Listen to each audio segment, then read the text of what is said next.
மத்திய கிழக்கில் பதற்றம் புதிய திருப்பத்தை தற்போது எட்டியுள்ளது. அமெரிக்கா தனது வான்வெளி தாக்குதல்களை நிறுத்தினால் தாங்களும் தங்களது பதிலடி தாக்குதல்களை உடனடியாக நிறுத்த தயாராக இருப்பதாக ஈரான் அறிவித்திருக்கிறது. இந்த அறிவிப்பு இரு நாடுகளுக்கும் இடையே நிலவி வருகின்ற பெரும் போர் சூழலை தடைக்கும் வாய்ப்பாக சர்வதேச அளவில் பார்க்கப்படுகிறது. ஈரான் அரசினுடைய உயர்மட்ட அதிகாரிகள் வெளியிட்ட தகவலின்படி தாக்குதலுக்கு தாக்குதல் என்ற கொள்கையை தாங்கள் பின்பற்றி வருவதாகவும் அமெரிக்கா தாக்குதலை நிறுத்தினால் நடவடிக்கைகளை நிறுத்தும் என்றும் தெரிவித்திருந்தார்.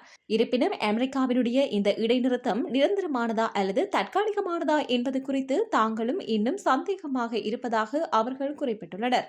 கடந்த சில வாரங்களாக அமெரிக்கா மற்றும் ஈரானிடையே கடுமையான ராணுவ மோதல்கள் இடம்பெற்றன. முக்கியமாக ஹோர்முஸ் கடல் சந்தி மற்றும் அதனை சுற்றியுள்ள பகுதிகளில் பதற்றம் அதிகரித்தது. இந்த மோதல்களின் காரணமாக சர்வதேச கப்பல் போக்குவரத்து பாதிக்கப்பட்டதுடன் உலகளாவிய கச்சா எண்ணெய் விநியோகத்திலும் தாக்கம் ஏற்பட்டது. இதனால் உலக சந்தைகளில் எண்ணெய் விலை வேகமாக உயர்ந்தது. அமெரிக்கா தனது தாக்குதல்களை தற்காலிகமாக நிறுத்தியதை தொடர்ந்து கடந்த 2 நாட்களாக இருதரப்பிலும் புதிய தாக்குதல்கள் பதிவாகவில்லை என சர்வதேச ஊடகங்கள் தெரிவித்திருக்கின்றன. இந்த அமைதியான சூழ்நிலை நீடித்தால் பேச்சுவார்த்தைகள் மீண்டும் தொடங்குவதற்கான வாய்ப்பு உருவாகலாம் என தூதரக வட்டாரங்கள் நம்புகின்றன.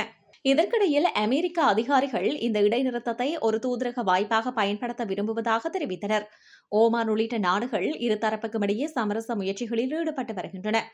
அணுசக்தி திட்டம், ஹார்முஸ் கடல் சந்தி பாதுகாப்பு மற்றும் பிராந்திய பாதுகாப்பு உள்ளிட்ட முக்கிய விவகாரங்கள் பேச்சுவார்த்தையின் மையமாக இருக்கும் என எதிர்பார்க்கப்படுகிறது. ஆனால் நிலைமை இன்னும் முழுமையாக சீராகவில்லை. இருதரப்பும் தங்களது ராணுவத்தினரை எச்சரிக்கை நிலையில் வைத்திருப்பதாக தகவல்கள் வெளியாகியிருக்கின்றன. எந்த நேரத்தில் மீண்டும் தாக்குதல்கள் தொடங்கக்கூடும் என்ற அச்சம் நீடிக்கிறது. எனவே இந்த அமைதி நீண்டகாலம் நீடிக்குமா என்பது குறித்து சர்வதேச பார்வையாளர்கள் எச்சரிக்கையுடன் கவனித்து வருகின்றனர். இந்த மோதல் காரணமாக உலக பொருளாதாரத்திலும் தாக்கம் ஏற்பட்டுள்ளது. எண்ணெய் விலைகள் ஏற்ற இறக்கத்துடன் காணப்படுவதோடு சர்வதேச பங்குச் சந்தைகளும் பதற்றமான சூழ்நிலையை எதிர்கொண்டன. இருப்பினும் அமெரிக்கா மற்றும் ஈரான் தாக்குதல்களை நிறுத்தியதாக வந்த தகவலை தொடர்ந்து எண்ணெய் விலை குறைய தொடங்கியது. இது உலக சந்தைகளுக்கு ஓரளவு நிம்மதியை அளித்துள்ளது. மத்திய கிழக்கில் நிலவும் பதற்றத்தை குறைப்பதற்காக ஐக்கிய நாடுகள் சபை உள்ளிட்ட பல்வேறு சர்வதேச அமைப்புகளும் தொடர்ந்து அமைதிக்கான அழைப்பை விடுத்து வருகின்றன. இது இரு நாடுகளுக்கும் நேரடி பேச்சுவார்த்தை நடத்தி பிரச்சினைகளுக்கு அரசியல் தீர்வு காண வேண்டும் என்பதே உலக நாடுகளின் வலியுறுத்தலாக உள்ளது. ஈரானினுடைய சமீபத்திய அறிவிப்பு பதற்றத்தை மேலும் அதிகரிப்பதற்கு பதிலாக பேச்சுவார்த்தைக்கான வாய்ப்பை உருவாக்கும் முயற்சியாக பார்க்கப்படுகிறது. இருப்பினும் இந்த அறிவிப்பை தொடர்ந்து அமெரிக்கா எவ்வாறு பதிலளிக்கிறது என்பதையே அடுத்த கட்ட முன்னேற்றம் தீர்மானிக்கும். மேலும் இரு நாடுகளும் தாக்குதல்களை நிரந்தரமாக நிறுத்தி பேச்சுவார்த்தை மூலம் தீர்வை நோக்கி சென்றால் மாத்திரமே மத்திய கிழக்கில் நீடித்த அமைதி ஏற்படும் என சர்வதேச அரசியல் ஆய்வாளர்கள் கருதுகின்றனர். ராணுவ மற்றும் பாதுகாப்பு ஆய்வாளர்களின் கருத்துப்படி நீடித்த மோதல்களால் இருதரப்பினருக்கும் பொருளாதார மற்றும் ராணுவ சுமைகள் அதிகரித்து வருகின்றன. இதனால் நேரடி மோதலை தவிர்த்து தூதரக வழியில் தீர்வு காண வேண்டிய அவசியம் அதிகரித்திருப்பதாக அவர்கள் சுட்டிக்காட்டுகின்றனர். அத்துடன் மத்திய கிழக்கில் அண்மைய வாரங்களில் பல்வேறு தாக்குதல்கள், ஏவுகணை தாக்குதல்கள் மற்றும் பதிலடி நடவடிக்கைகள் இடம்பெற்றிருந்தன. இதனால் பிராந்திய பாதுகாப்பு நிலைமை மேலும் பதற்றமடைந்தது. இந்த சூழலில் ஈரான் வெளியிட்டுள்ள இந்த அறிக்கை சர்வதேச அளவிலே பெரும் கவனத்தை ஈர்த்திருக்கிறது. அதாவது ஐக்கிய நாடுகள் சபை உள்ளிட்ட பல சர்வதேச அமைப்புகள் இரு நாடுகளும் அமைதியை கடைபிடித்து பேச்சுவார்த்தை மூலம் பிரச்சினைகளை தீர்க்க வேண்டும் என தொடர்ந்து வலியுறுத்தி வருகின்றன.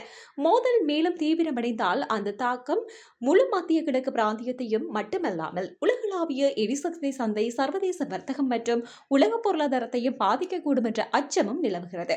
அத்துடன் அமெரிக்கா தனது தாக்குதல்களை நிறுத்துவது தொடர்பாக இதுவரை அதிகாரப்பூர்வ அறிவிப்பு வெளியிடவில்லை. அதேவேளை ஈரானினுடைய இந்த நிபந்தனை அடிப்படையிலான அறிக்கை எதிர்காலத்தில் பெரும் பதற்றத்தை தணிக்கும் முயற்சிகளுக்கு வழிவகுக்குமா என்பது சர்வதேச சமூகத்தினுடைய கவனத்திற்குரிய விடயமாக இருக்கிறது. இப்படி இருக்கும்போது இந்த விடயம் தொடர்பாக அடுத்த சில நாட்களில் வெளியாகும் அதிகாரப்பூர்வ அறிவிப்புகளும் இரு நாடுகளினுடைய நடவடிக்கைகளும் மத்திய கிழக்கின் பாதுகாப்பு நிலைமையை நிர்ணயிக்கும் முக்கிய காரணிகளாக அமையும் என அரசியல் ஆய்வாளர்கள் கருதுகின்றனர்.